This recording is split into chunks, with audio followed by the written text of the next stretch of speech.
cómo me di cuenta de que quería dedicarme a la astronomía fue un poco a temprana edad. Alguna vez platicando con mi abuela, me explicó por qué siempre que yo iba a Yucatán, a Mérida, ella vivía allá, por qué siempre había luna llena. Y entonces entendí que en Semana Santa, la fecha de Semana Santa la definían en función de la luna llena. Me dio tanto gusto haber entendido eso que decidí, pues, adentrarme en la astronomía. Sin embargo, yo también tenía muchas ganas de estudiar ingeniería. Me gustaba desarmar cosas. Entonces tenía un conflicto existencial entre astronomía e ingeniería.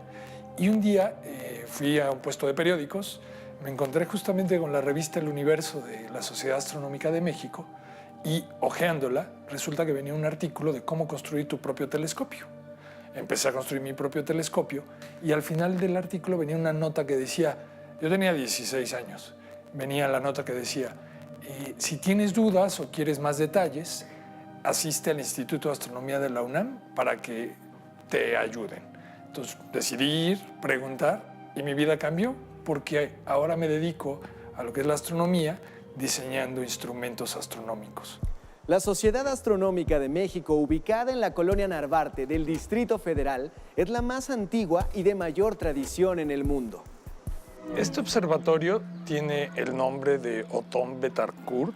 Él fue uno de los presidentes de la Sociedad Astronómica, fue muy destacado y en honor a él se decidió poner este observatorio, que es pequeño, pero tiene un telescopio muy bonito. Es un tipo Polarex refractor que tiene una montura de 1940, la cual tiene un mecanismo muy fino que permite el seguimiento de los objetos celestes. Este pequeño observatorio está ubicado en el Parque Jicotencatl de la colonia Álamos, que como pueden ver está rodeada de árboles.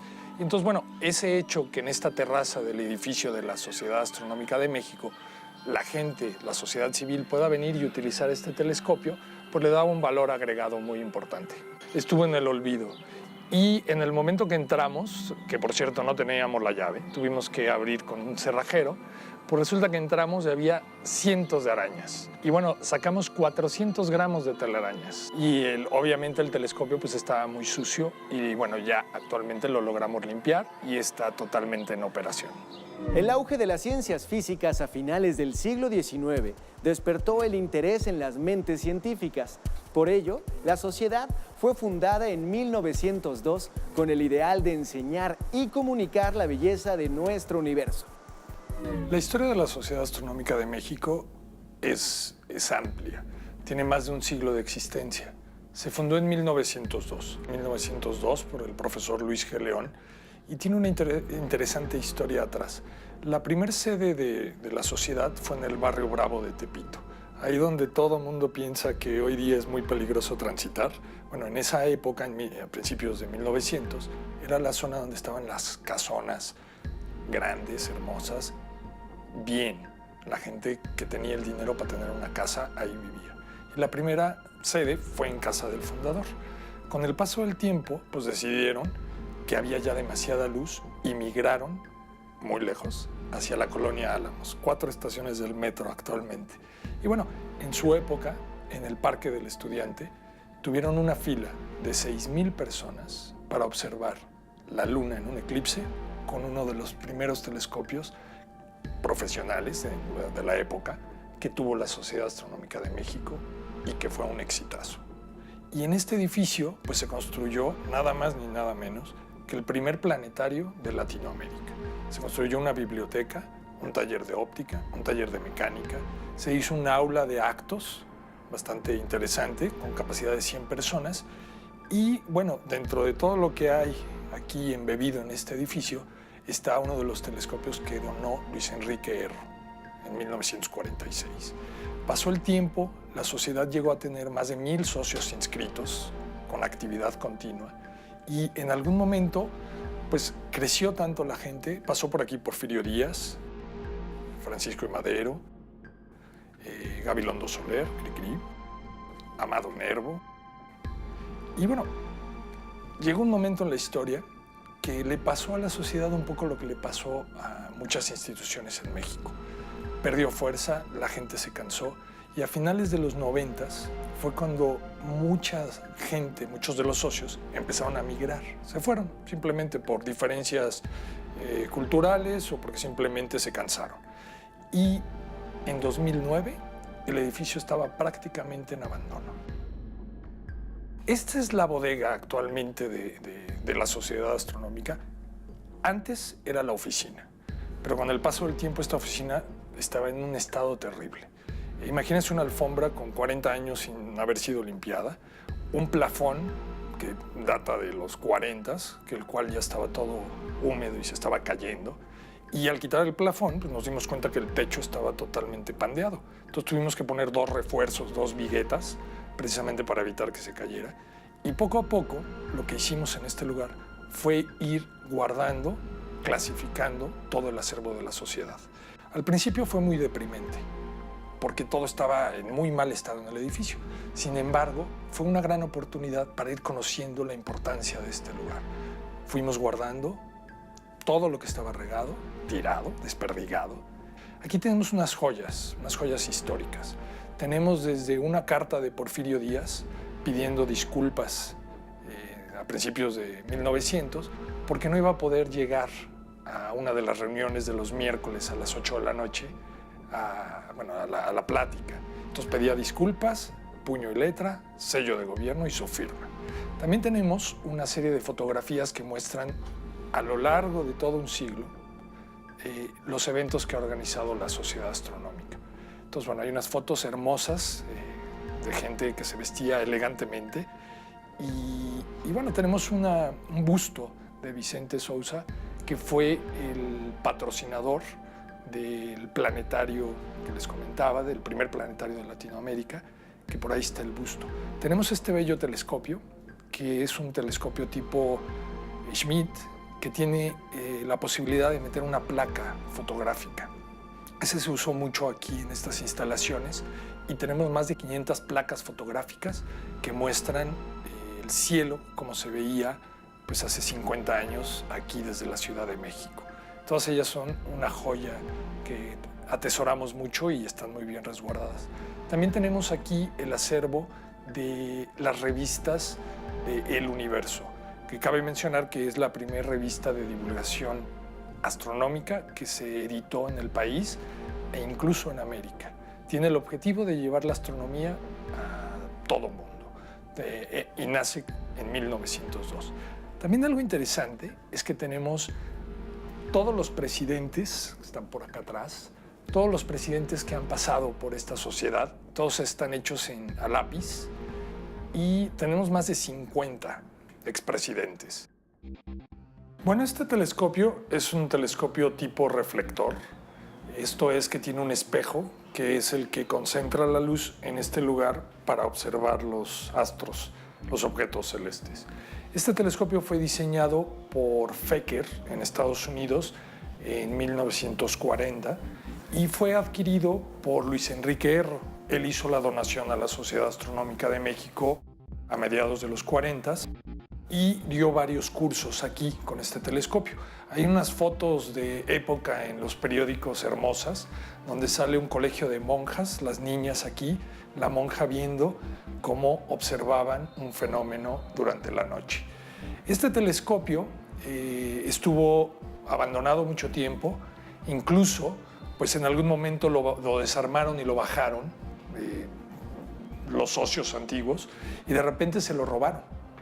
Este telescopio desapareció de aquí y alguien, por pura casualidad, se lo encontró en la Lagunilla. Lo compró y lo trajo corriendo y finalmente, bueno, restauramos la mecánica, aluminizamos el espejo y este telescopio es el telescopio más grande público en la Ciudad de México. La Ciudad de México ha crecido mucho. En la época que se montó este telescopio aquí, la ciudad era más oscura, había menor luz artificial y se veían unas imágenes hermosas. Incluso hoy día, este telescopio, gracias a su tamaño y al aumento que puede dar, se puede usar para ver Júpiter, Saturno, la Luna y para dar unas pláticas y unas clases de astronomía básica que no tienen precio. La cúpula la primera vez que entramos, aparte de las telarañas que también tenía, estaba pintada de negro por dentro. Uno piensa, ¿a quién se le puede ocurrir pintar de negro una cúpula? Seguro pensó para que se vea más oscuro. La operación de este telescopio es igual que el telescopio que utilizó Newton por primera vez. Lo que hace es que la luz entra por esta sección. Aquí hay un espejo que tiene la curvatura adecuada para concentrar la luz en un segundo espejo que está por aquí, que la refleja hacia lo que es el ocular. Entonces, para observar en este telescopio, uno se asoma en el ocular. La montura de este telescopio es de tipo ecuatorial. Tiene dos ejes que facilitan el seguimiento de los objetos celestes, y en este momento, en la posición que está ubicado el telescopio, está precisamente apuntando hacia lo que es el norte celeste, el norte donde está la estrella polar, y que facilita el movimiento del telescopio para seguir los astros. Esta es la biblioteca de la Sociedad Astronómica de México. Esta biblioteca hoy día se ve chula de linda. Cuando llegamos por primera vez, el edificio estaba prácticamente abandonado. Se había inundado la azotea, el agua se había permeado y el techo de este lugar se había desfondado. Todos los libreros, pues algunos de ellos se cayeron, todos se mojaron y se llenó de polilla, hongos, y lo que tuvimos que hacer fue restaurar. Entonces nos pusimos a trabajar en lijar la madera, secar los libros, quitar la polilla, y nos fuimos dando cuenta que hay unas joyas. Hay libros de 1600. 1700. Todos estos libros que pueden ver aquí son libros enfocados a la astronomía. Tiene un valor porque en la Ciudad de México no hay ninguna biblioteca pública de la sociedad civil enfocada a una ciencia en particular como la astronomía. Tenemos uno de los libros de uno de los socios que es sobre Marte, y ese libro pues lo hizo tan cuidadosamente que le dio el honor de tener un nombre en uno de los cráteres de Marte. La astronomía es la ciencia más antigua de todas. Podemos hablar, se bautizó como ciencia a partir de Galileo Galilei, que fue el primer ser humano en utilizar un método que hoy conocemos como el método científico, un método riguroso con una forma de experimentar o de observar y que es repetible. Ese es el método científico. En 1600 ya existían muchos libros de astronomía que era más bien descriptiva. Describían cómo se movían las estrellas, bueno, en ese momento eran las estrellas, describían el movimiento aparente de las estrellas, de los planetas, y los iban bautizando. Entonces, Galileo Galilei, por ejemplo, en 1609, utiliza por primera vez el telescopio, que él fue el que le dio una aportación histórica a la ciencia cuando afirmó que la Tierra no era el centro del universo. La astronomía es una ciencia que ha estudiado los mismos objetos desde hace más de 5000 años. Desde el inicio de la historia de la humanidad, que por primera vez vio el cielo, empezó a entender que era algo fijo para nosotros, que día a día, noche a noche, se mantenía igual. Claro, hoy día sabemos que va cambiando poco a poco. Sin embargo, desde los inicios de la historia de la humanidad y cómo fue registrado, el arreglo de estas constelaciones es prácticamente el mismo. Todas las noches tenemos la oportunidad de repetir la experiencia de ver las constelaciones y de entender cómo las vieron nuestros antepasados y de cómo ha ido variando a lo largo de toda esta historia la posición de las estrellas respecto a nuestro Sol y vistos desde la Tierra. Este objeto lo encontramos aquí en la sociedad, estaba pues por ahí escondido en un rincón y lo empezamos a ver primero como un bonito objeto de decoración. Sin embargo, cuando empezamos a entender qué era, pues es una esfera que nos está mostrando las constelaciones, cómo se ven en el cielo. Hay que recordar que hace no tantos años, algunas décadas, no existían las pantallas y los proyectores. Entonces, para explicar el cielo, uno tenía que recurrir a objetos como este, donde pueden ver al centro que se encuentra el Sol, se puede ver Mercurio, se puede ver la Tierra allá ubicados hacia adentro, y con este tipo de proyección se entiende el movimiento natural de la Tierra y de los astros aparentemente para nosotros, y es factible pues enseñar. Se puede ver el ángulo de inclinación, la eclíptica en la que orbita la Tierra y el eje en el cual está pues girando la Tierra. Bueno, en la instrumentación astronómica y prácticamente en todo desarrollo tecnológico aplicado a la ciencia o al beneficio de la humanidad, siempre hay cosas nuevas. Por ejemplo, cómo moverlo más rápido y más preciso, cómo diseñarlo para que sea más ligero y más económico, y sobre todo para que resista estas condiciones ambientales a las que están sometidas pues las cámaras y los instrumentos en los observatorios, y también en condiciones espaciales. ¿De qué manera? ¿Qué es lo que hace el telescopio? El espejo principal lo que hace es recoger luz, y esa luz la concentra en un punto para que uno la pueda observar con el ojo. Y eso son los aumentos. Nosotros podemos jugar con los aumentos. Entre más largo sea de distancia focal el telescopio, sería aumentos al infinito, ¿sí? Pero nosotros no podemos tener aumentos al infinito porque imagínate un tubo grandísimo o un telescopio grandísimo. Lo que se hace es un telescopio de tamaño mediano para poder meterlo en el coche. Estamos hablando de 1.20, 1.50, y dependiendo del diámetro, entonces sí podemos tener más cantidad de luz, por lo tanto podemos utilizar más aumentos, ¿sí? Para tener mayor definición en el telescopio. Con dos pedazos de vidrio completamente planos, lo que hay que hacer es una concavidad al espejo principal, que es el que construimos en los telescopios, y una vez que tiene la concavidad ya le empezamos a bajar la porosidad al vidrio para dejarlo como un vidrio de ventana. Una vez que ya está tan liso como el vidrio de ventana, entonces le metemos una capa de aluminio para que sea un espejo principal de telescopio, que es de los telescopios más fáciles de hacer, los telescopios tipo newtoniano, que son reflectores. Y eso lo logran durante 6 semanas, estar tallando con abrasivos al vidrio, y ese proceso pues es un proceso pues de alta eficiencia en función de la calidad óptica que se tiene para el espejo principal de un telescopio. Normalmente los telescopios por sí solo, el espejo principal que hacemos del tubo tiene por sí solo 4 aumentos. Esto es que un objeto que está a 4 metros, tú lo puedes ver con el puro espejo principal como si estuviera a 1 metro. Ya el juego de espejo principal con ocular, pues ya te da más aumentos y puedes tener 100, 200 aumentos, pero también hay un límite, y el límite es el tamaño del espejo. El tamaño del espejo ya es determinado y por lo tanto tú no puedes tener 1000 aumentos ni 500 aumentos, sino ya tiene un límite determinado en función del diámetro del espejo. En el mercado mexicano existen 3 tipos de telescopios. Los que se llaman refractores, que son a bases de lentes y la luz atraviesa las lentes. La lente óptica debe ser de muy buena calidad para que tengas una buena calidad óptica del telescopio. Están los telescopios que se llaman reflectores, que es como los que nosotros construimos aquí a base de espejos, ¿sí? Y esos son los más fáciles de hacer porque nada más haces una superficie óptica, la otra es plana. Y los telescopios que son combinación de lentes y espejos, que se llaman catadióptricos, y esos son mucho más difíciles de hacer, pero son los que más compran los aficionados porque son telescopios pequeñitos, ¿no? La calidad óptica de una lente con un espejo, tú puedes tener una configuración óptica más pequeñita en vez de tener una configuración óptica de 1,20 m, 1,50 m. Este es un planetario. Este planetario es el primer planetario de Latinoamérica. Tiene una historia interesante, puesto que estuvo instalado en este edificio desde el principio.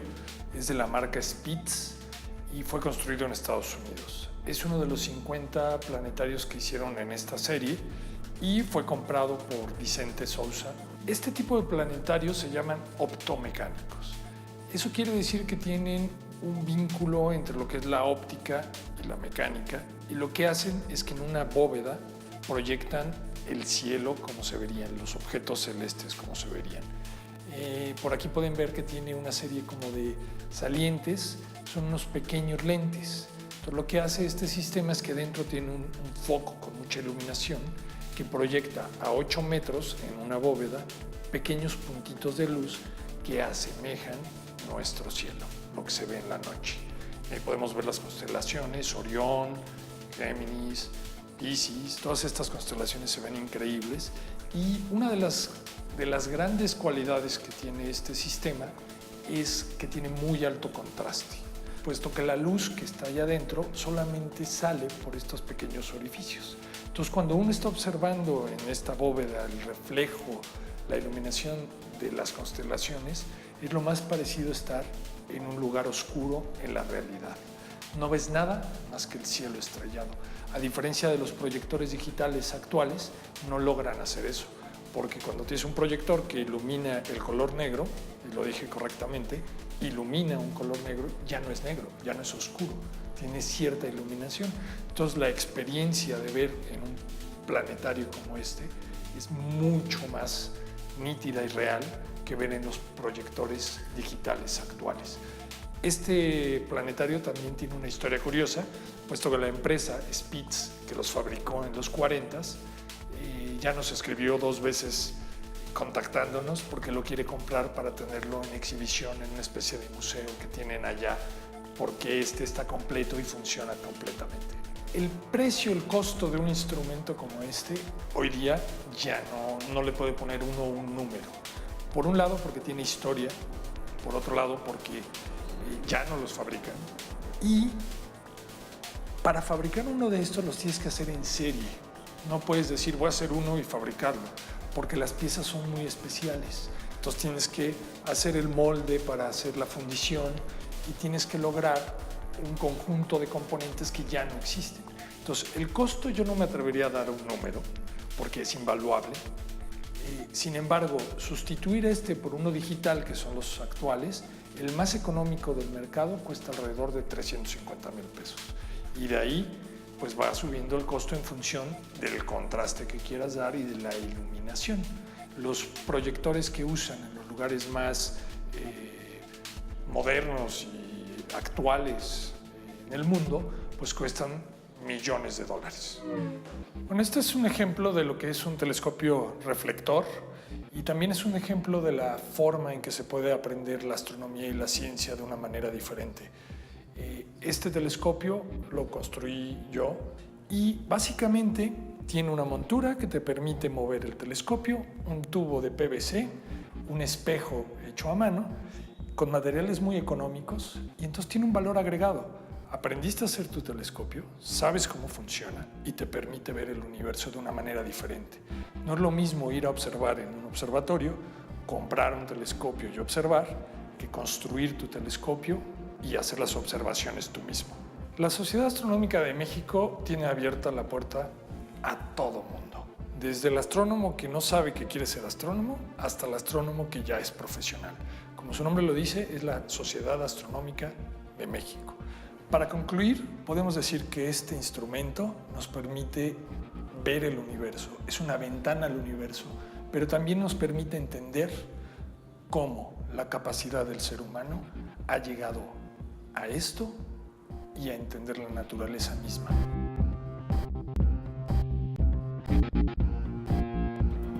Cuando la divulgación científica es eficiente, la sociedad puede comprender mejor qué es la ciencia. Si la sociedad comprende la ciencia, puede también despertar la curiosidad y la imaginación, así como el pensamiento lógico en la mente de todos nosotros.